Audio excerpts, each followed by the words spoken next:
Sekitar 1 juta warga Malaysia alami krisis air berhari-hari. Belakangan ini warga Malaysia berlomba membeli air mineral untuk persediaan selama beberapa hari ke depan. Panic buying ini menyebabkan air mineral di pusat perbelanjaan ludes karena jadi rebutan warga. Kok bisa ya? Sungai Muda, pemasok air terbesar di Penang, mendadak mengalami penyusutan permukaan air karena curah hujan menurun dan gangguan sistem gerbang bendungan. Akibatnya, tingkat air bendungan besar di Penang menurun drastis. 80% air di Penang berasal dari Sungai Muda. Sekitar 1 juta orang di Penang dan Kedah diperkirakan mengalami krisis air. Dalam kekeringan di bendungan air hitam, penduduk setempat hanya bisa mendapatkan air selama 120 hari lagi. Penjual makanan di Malaysia terpaksa tutup karena nggak bisa menyiapkan bahan makanan tanpa air bersih.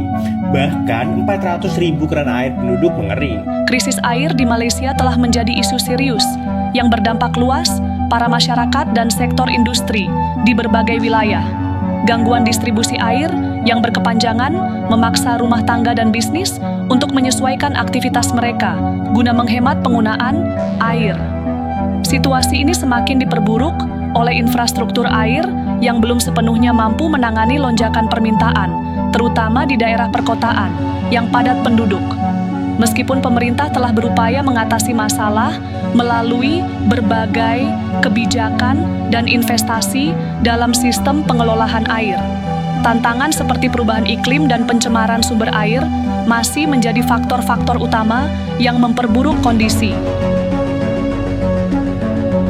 Krisis air bersih hingga masyarakatnya mulai melakukan panic buying membeli air mineral di sejumlah pusat perbelanjaan. Curah hujan yang rendah dan bendungan yang mengering disebut jadi penyebabnya nih. Gak cuma itu, gangguan sistem aliran air di Sungai Muda juga memperparah kondisi ini. Sungai Muda menjadi pemasok air terbesar di Penang, Malaysia. Bayangin, 80% air di sana bersumber dari Sungai Muda. Jika aliran air dari Sungai Muda terganggu, maka sejumlah bendungan di Malaysia tidak akan penuh. Krisis air di Malaysia juga membuat beberapa penjual makanan tutup karena tidak bisa menyiapkan makanan tanpa adanya air bersih. Bahkan dalam sebuah video di media sosial, warga Malaysia saling beradu mulut dan berebut air mineral. Presiden Penang Water Watch, Dr. Chan Ngai Weng, mengatakan penggunaan air harian di Penang melonjak hingga di atas 300 liter tahun lalu.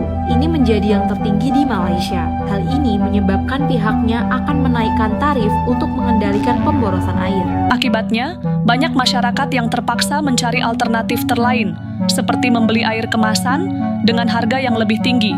Sementara industri yang bergantung pasokan air bersih mengalami penurunan produksi yang signifikan.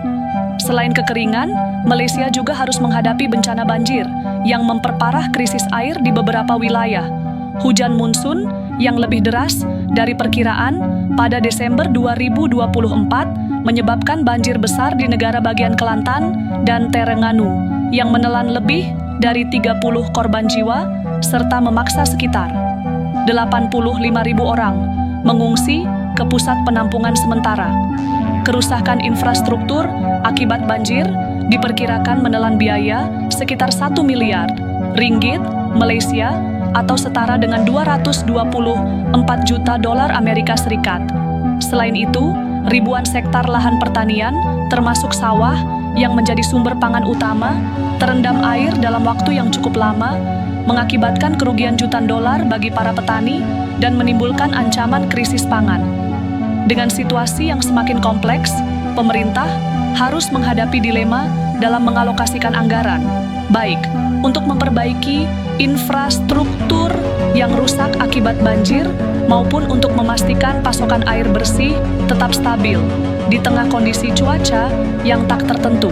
Dalam upaya mengatasi permasalahan yang semakin memburuk, pemerintah Malaysia telah mengambil langkah strategis seperti meningkatkan investasi dalam infrastruktur air, memperbaiki sistem distribusi, dan menggalakkan kapannya kesadaran publik tentang pentingnya konservasi air. Namun, implementasi kebijakan ini masih menghadapi berbagai tantangan, termasuk kurangnya koordinasi antara pemerintah pusat dan daerah, serta adanya kepentingan politik yang seringkali memperlambat proses pengambilan keputusan. Selain itu, pencemaran sungai akibat limbah industri dan rumah tangga juga menjadi masalah besar yang menghambat upaya penyediaan air bersih yang layak bagi seluruh masyarakat. Tanpa adanya regulasi yang lebih ketat, serta penegakan hukum yang lebih efektif, krisis air di Malaysia dapat terus berlanjut dan berdampak pada berbagai aspek kehidupan, mulai dari kesehatan masyarakat hingga pertumbuhan ekonomi nasional. Dampak dari krisis air ini tidak hanya dirasakan oleh masyarakat dan sektor industri, tetapi membuka peluang bagi negara-negara tetangga, seperti Indonesia, ekspor produk air minum ke Malaysia. Permintaan terhadap air kemasan dan produk air olahan meningkat drastis akibat keterbatasan pasokan air bersih yang dihadapi warga Malaysia, terutama di kawasan perkotaan, yang lebih bergantung pada jaringan distribusi air dari pemerintah. Hal ini menciptakan dinamika ekonomi yang menarik, di mana satu negara mengalami kesulitan dalam pengelolaan sumber daya air, sementara negara lain dapat memanfaatkan peluang tersebut sebagai potensi pasar baru. Meski demikian, ketergantungan Malaysia terhadap impor air bersih dari negara lain menunjukkan adanya kelemahan mendasar dalam sistem pengelolaan air di dalam negeri yang perlu segera diperbaiki agar tidak terus bergantung pada suplai eksternal. Krisis air yang terjadi di Malaysia memberikan pelajaran penting mengenai betapa krusialnya pengelolaan sumber daya air yang berkelanjutan dalam menghadapi perubahan iklim dan pertumbuhan populasi yang pesat dengan meningkatnya risiko bencana alam seperti banjir dan kekeringan yang semakin sering terjadi akibat perubahan pola cuaca global. Negara-negara di Asia Tenggara, termasuk Malaysia, harus lebih serius dalam memperkuat sistem pengelolaan air meraka. Investasi dalam teknologi desalinasi, sistem penampungan air hujan, serta pengelolaan limbah yang lebih baik menjadi langkah-langkah yang perlu diprioritaskan berkurangnya debit sungai akibat kekeringan yang cukup bagi seluruh masyarakat. Selain itu, kerjasama regional antara negara-negara ASEAN dalam pengelolaan sumber daya air dalam menghadapi tantangan semakin kompleks di masa depan. Selain itu, dampak dari krisis air terasa di sektor energi, bergantung pasokan air, operasional pembangkit listrik tenaga air. Dengan berkurangnya debit sungai akibat kekeringan, produksi listrik mengalami penurunan yang cukup signifikan, hal menyebabkan kenaikan biaya operasional bagi perusahaan listrik yang pada akhirnya berpotensi meningkatkan tarif listrik bagi masyarakat. Di beberapa wilayah, pemadaman listrik bergilir mulai diberlakukan sebagai upaya menghemat pasokan energi yang semakin terbatas. Jika kondisi ini terus berlanjut tanpa adanya solusi yang efektif, bukan hanya sektor industri yang terdampak, tetapi juga kehidupan masyarakat secara keseluruhan yang semakin bergantung pada pasokan listrik yang stabil untuk menjalankan aktivitas sehari-hari. Sementara itu, sektor pariwisata di Malaysia mengalami dampak negatif akibat krisis air semakin parah.